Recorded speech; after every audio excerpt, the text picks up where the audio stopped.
It's International Women's Day 2022, and today we break the bias with new CEO of Jamaican Teas Limited Manufacturing Division, Mrs. Dianna Blake Bennett.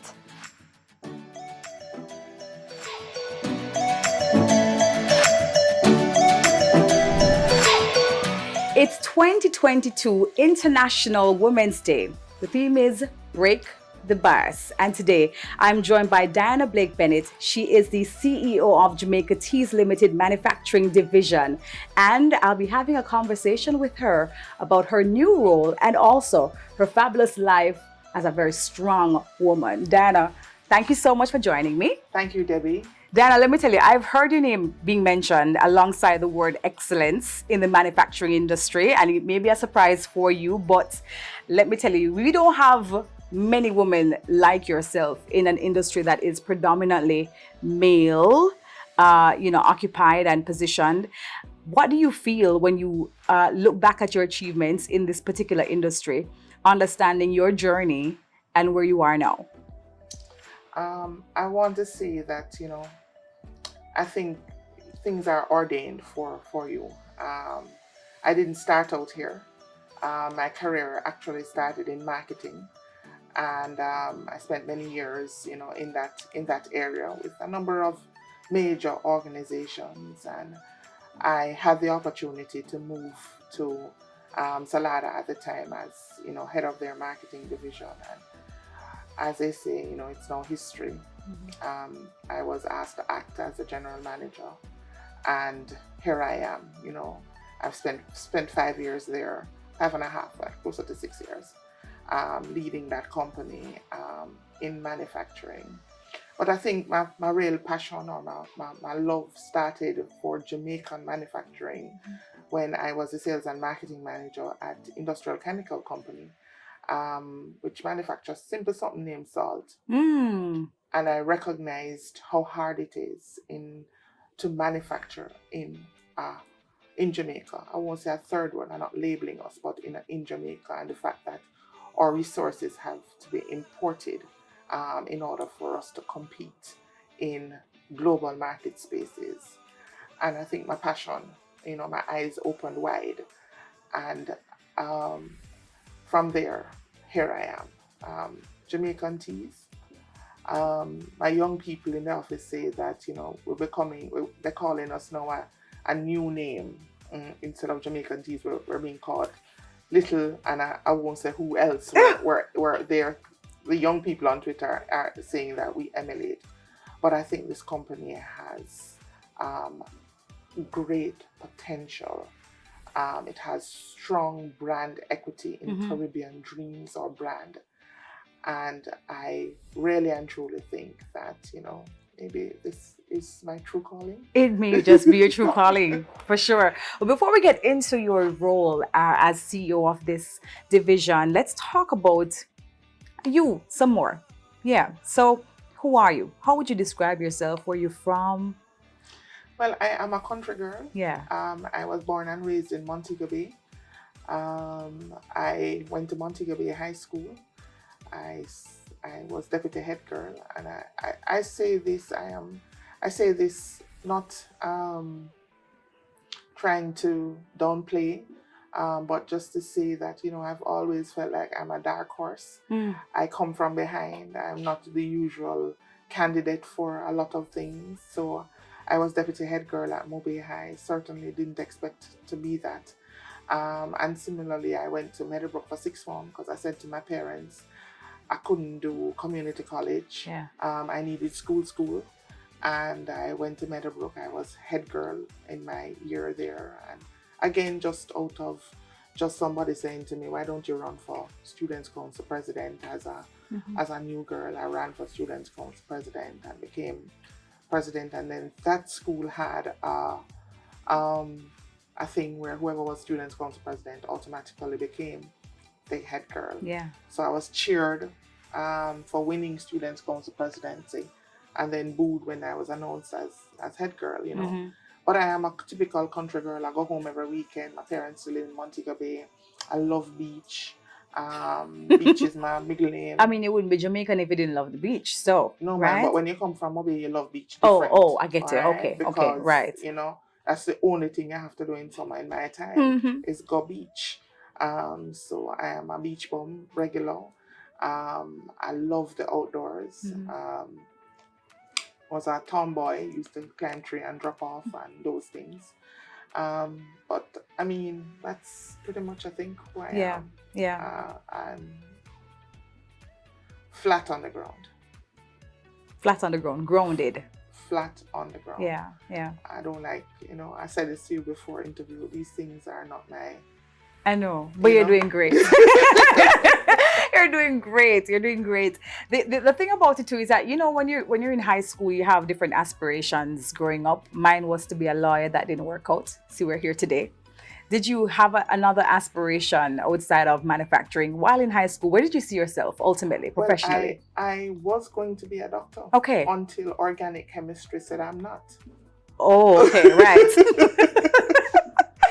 I won't ask you what you scored there. Let's leave it in the man, past. organic chemistry said you are not going to be a doctor. It's impossible. Yes. Because I couldn't figure out how only C and H and O can make so much different things. Right. But when I went to Meadowbrook, my literature teacher at the time, Mrs. Williams, I was very upset with her. So, when they have these consultations with your parents about, your career path, and she said, Dianna should be a marketer. I was livid. I was like, this woman take me up this knee, want to become doctor, and I was talking about me becoming a marketer. What do you think that she saw in you though that would move her to say, okay, you know what, she'd better suit a marketer? Because the usual trait of a marketer, you're sociable, you talk to people, you're able to sell some people and ideas. You move seamlessly in a room. I think to this day, I haven't asked her. Okay. And I don't think I questioned it because I was just so upset that she would. Because remember now, in my time when I was in sixth form, marketing was not the profession it is now. It was, when you don't have nothing else to do, you send me to the marketing. So I was most livid. But I think that she saw something in me that maybe, was really, again, my destiny, because it was the first time somebody had ever mentioned it to me. And maybe it was because I did things like, so I went to Meadowbrook, which was a church school.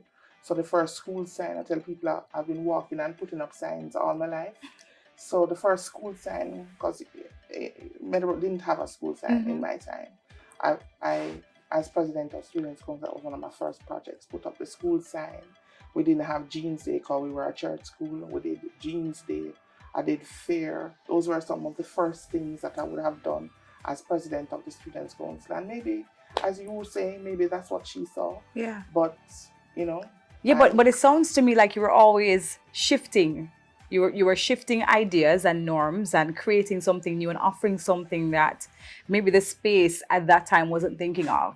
So you were almost like a revolutionary individual in your duties, giving us something that we didn't think we needed. Maybe that is so. I really, there are some words that I know that I don't like. And these words are, when people say that's how we've always done it, I have a headache instantly. I believe that there is always a better way, or maybe not a better, but a different way. I think that's how my mind works. How do we make it better? How do we improve things? I don't believe in a standstill status quo. I think that you must always be changing. So that maybe is my personality. Yeah. That I believe that's a strength. Yeah. That's a strength. Yeah. But how did that land now in manufacturing? Well, I think that same marketing. Yeah. Expertise. I want to just share that sometimes, I say this to my children, that I see things in color, I see where I'm going long before I get there. And I see it in color. I see vivid imagery of where I want to go. and then it's just plotting the course. Mhm.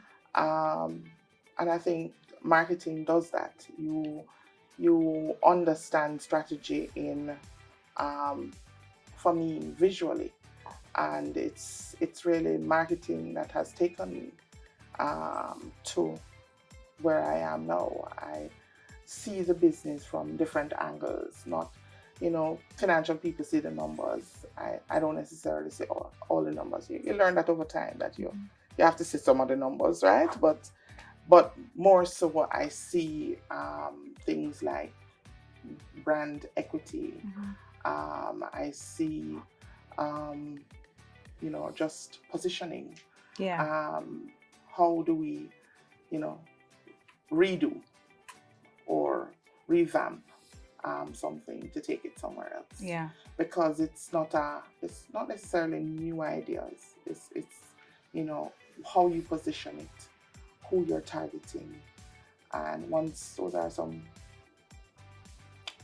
simple marketing things that apply pretty much to everything. It's like the experience that you get when you have a cup of Jamaican teas, right? Yeah. Because it's the experience of it all. It's Yes. the moment. It's creating a whole experience from you see it on the shelf to when you take it home, to when you drop that into, a cup and you pour the hot water over it and it's seeping inside the cup, and it's the whole experience of it all. It is, yes, definitely it's the experience. But then you mentioned just thinking about the tea in a cup with hot water. Why don't we have tea in a cup with cold water? I mean, it's just, how you, certainly from my standpoint, what else? How do we add versatility?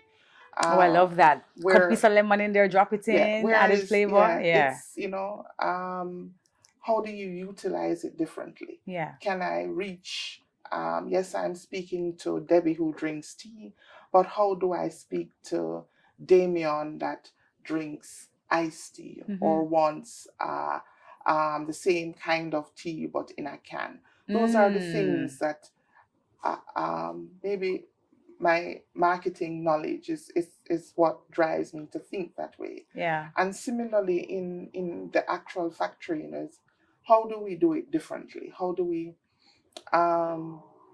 take the process? What else can this process do? Yeah.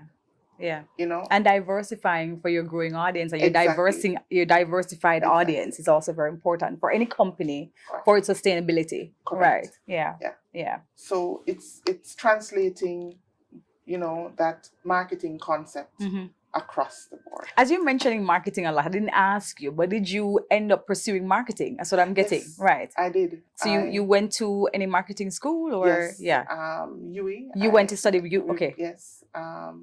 And I have, done other courses in marketing, but. And so did you start working before your entry into manufacturing in the field of marketing before? Yes. Yeah. I would have, I worked for Burger King for 11 years as their sales and marketing manager. And the Jamaica Cooperative Credit Union League. I've had some good stints. Yeah. Across varying sectors. And I think that, yes, it's a culmination of knowledge and experience. Yeah. And it's good that you get to dip your toe in different industries and different divisions, because then all of it now will inform what you're currently doing. Exactly. Yeah. That is so true. Yeah. Yeah. When you got into the field of manufacturing, did you ever experience imposter syndrome? Coming in from your marketing background, but also as a woman in a very male-dominated field, did you ever feel like, what am I doing here? I didn't have that feeling. My question has always been, more, if I'm here, then I'm equipped. I see life like that, I am here for a reason. What's my reason is my question. Those are the questions I ask myself, what is my reason?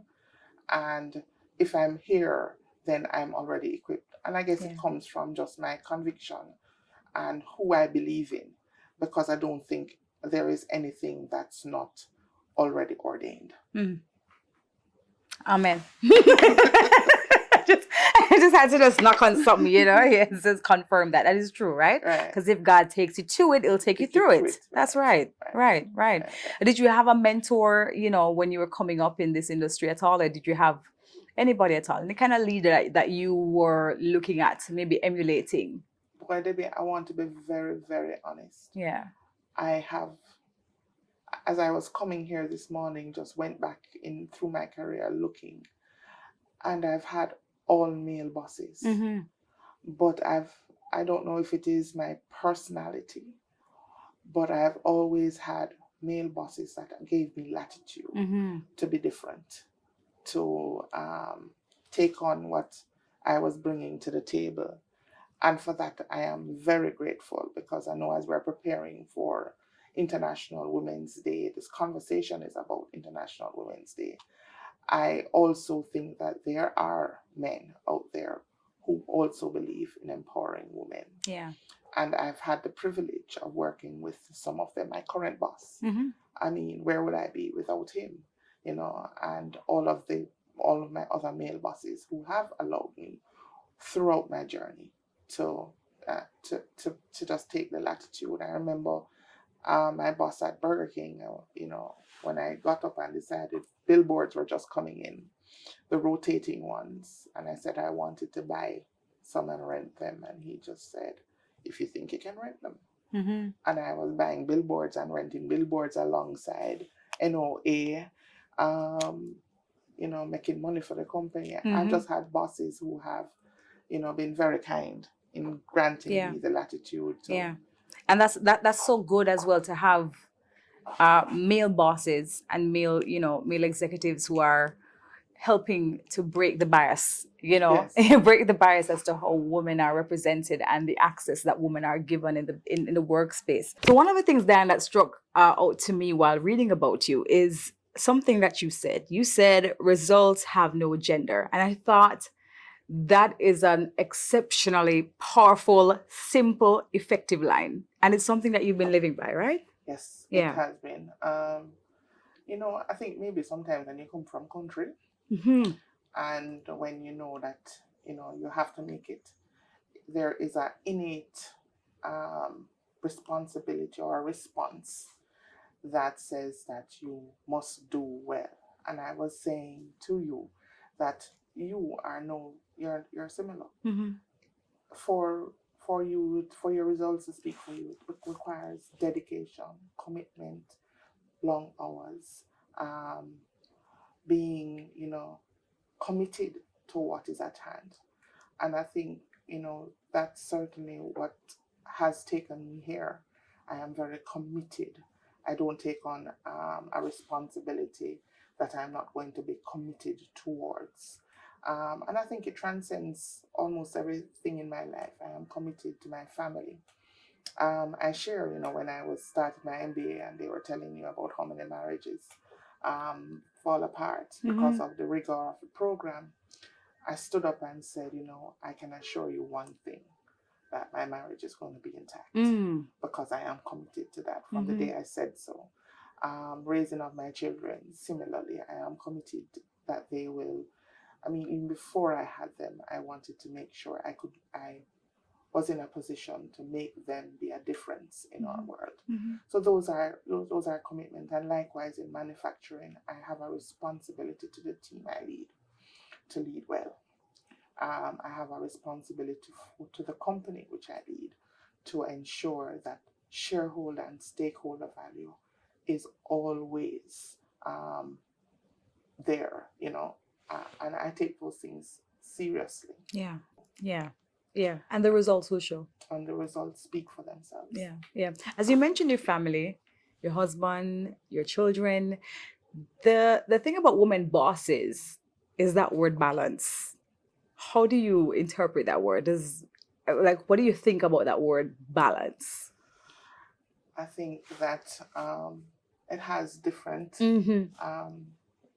meanings. So there is no balance during the week.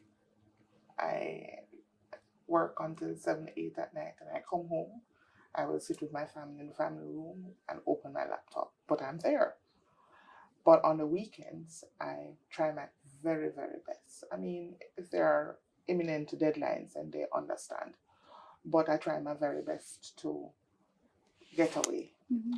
Get away don't mean I'm going far or thing. Like I said to you before we started this interview, beach is my, Yes. next love. And so we will drive to Portland. We'll spend the Oh. whole day. We drive to country. I mean, anywhere. St. Elizabeth.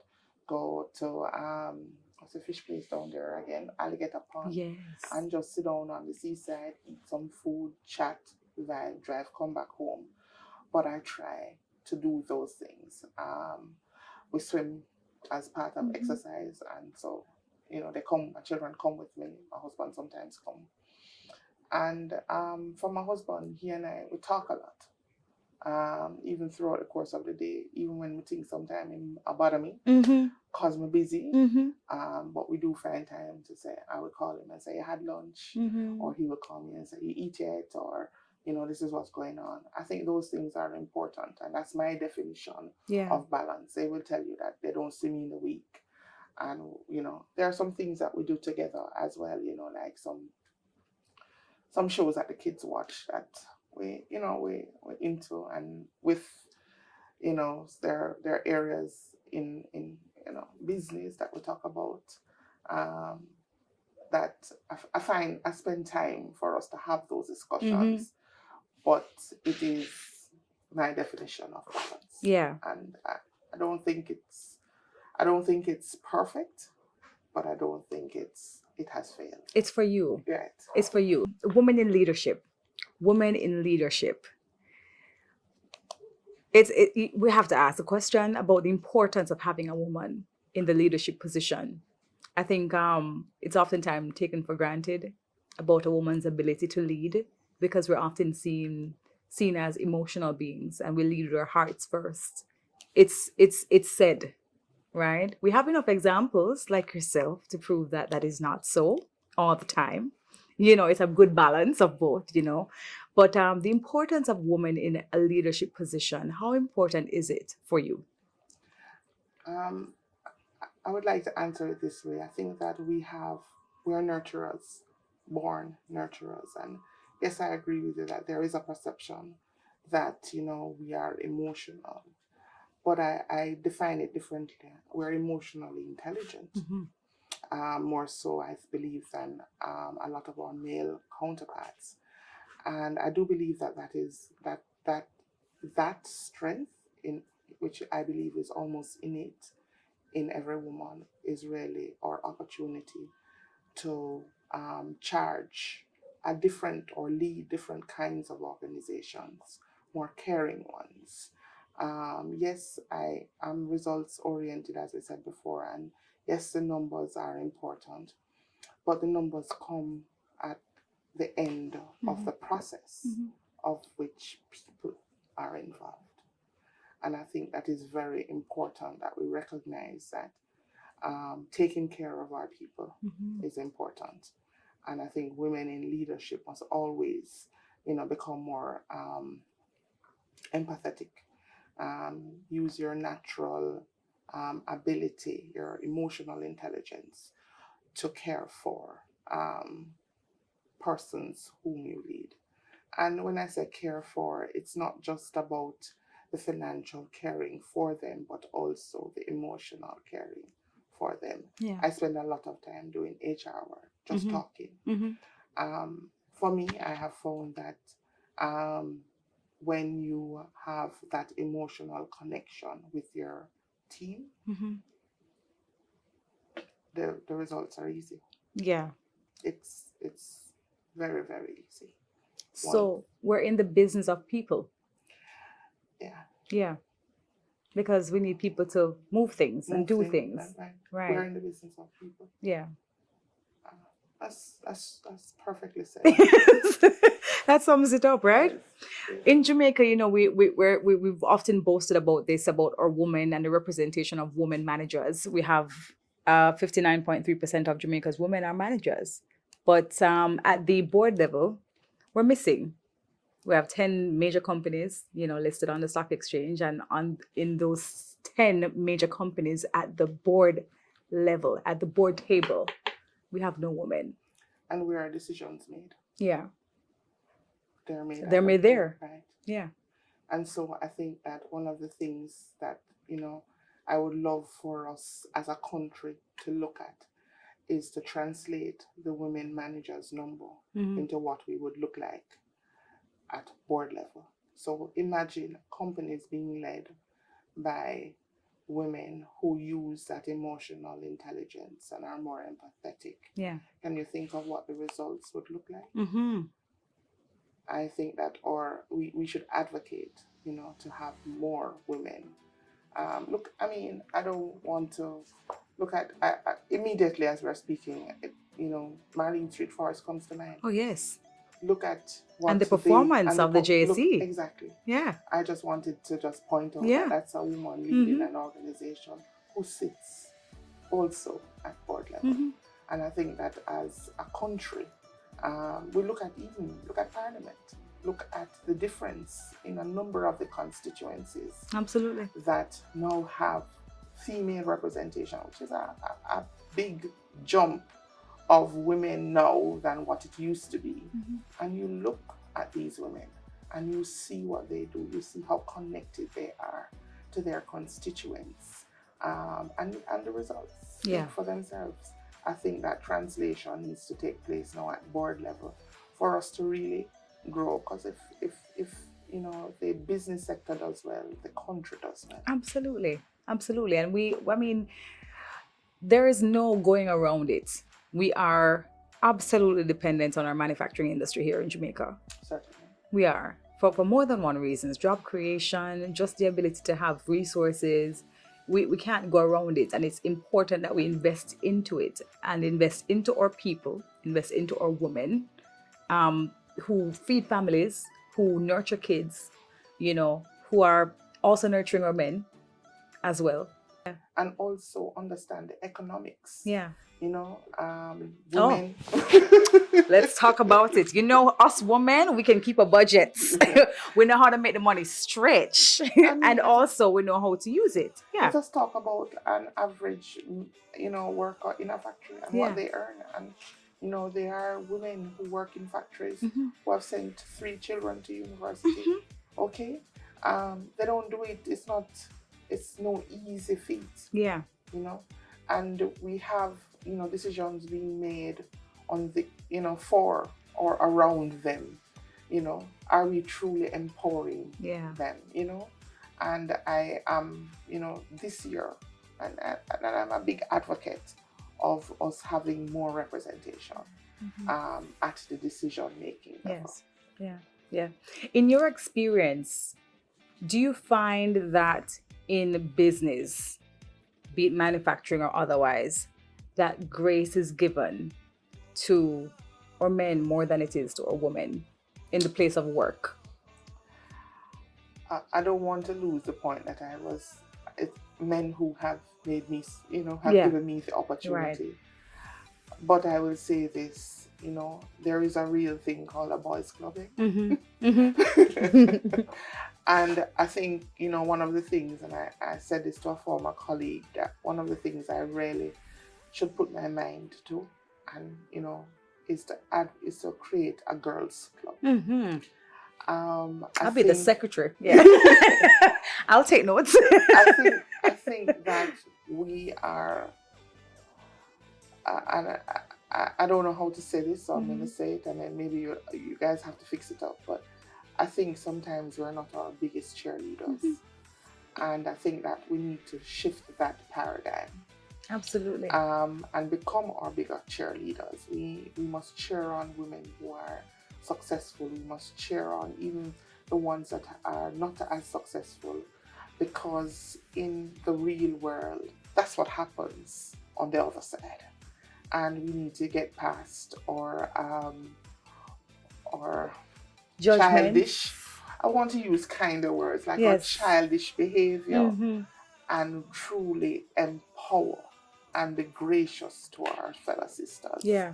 I think that, it's one of the things that I would really love to do. Yeah. Is to start a little women's group that, where we pull together some of our powerhouse Mhm. women to help, our younger girls to, Shifting that shift mindset. in that Yeah. mindset. Yeah.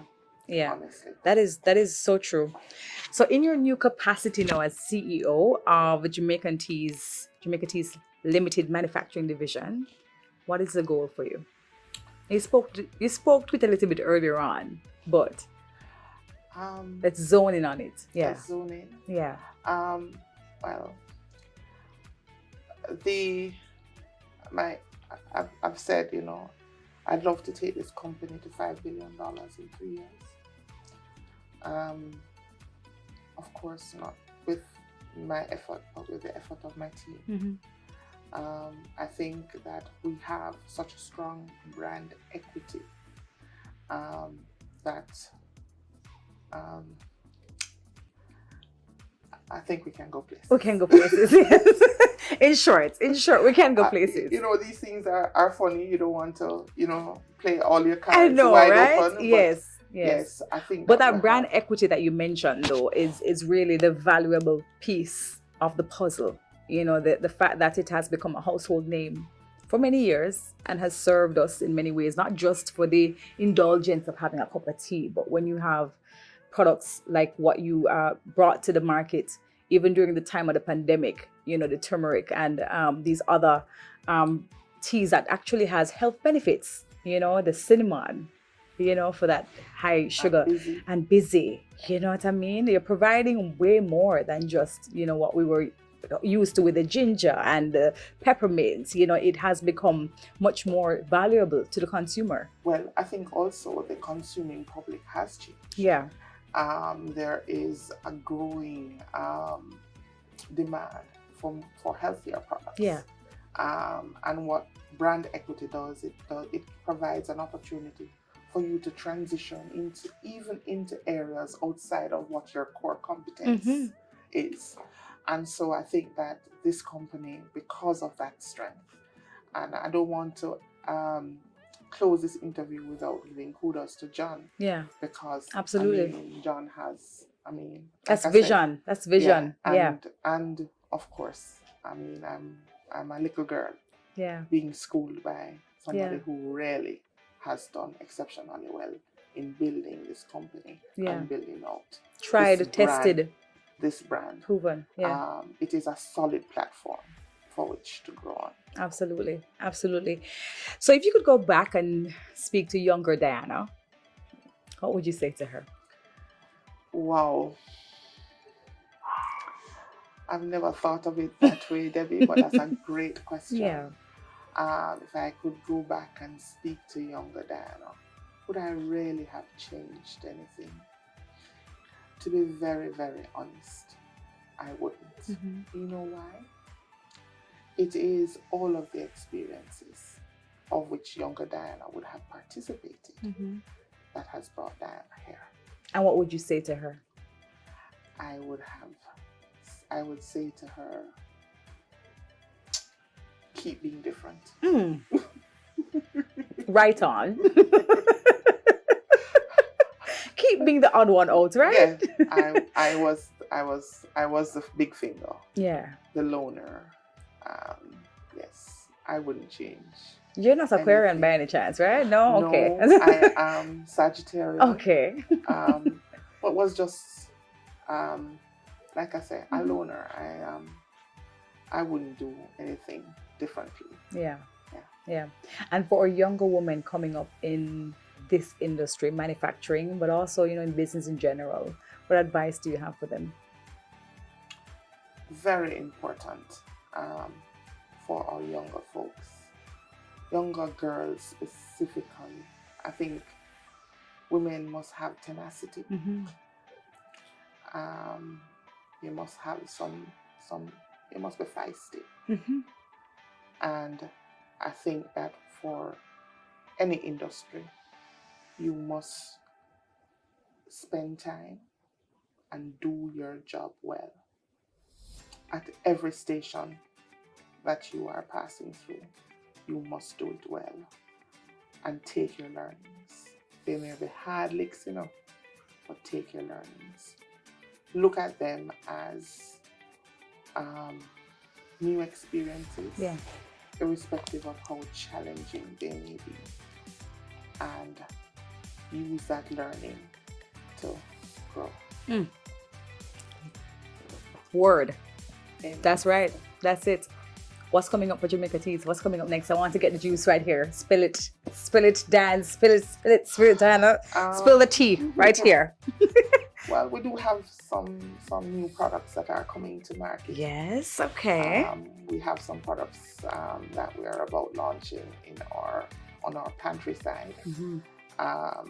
We have a new factory that we're getting ready to open that was, focus more on our soups, and we're going to be launching some spices. So we'll have some whole heap of things Jeez. coming on board. It's gonna be a dream come true, right? It's going to be the Caribbean street. So you have the words. Thank you. This has been great. Thank you so much. Thank you so much. Thank you. Thank you so much. Bless you.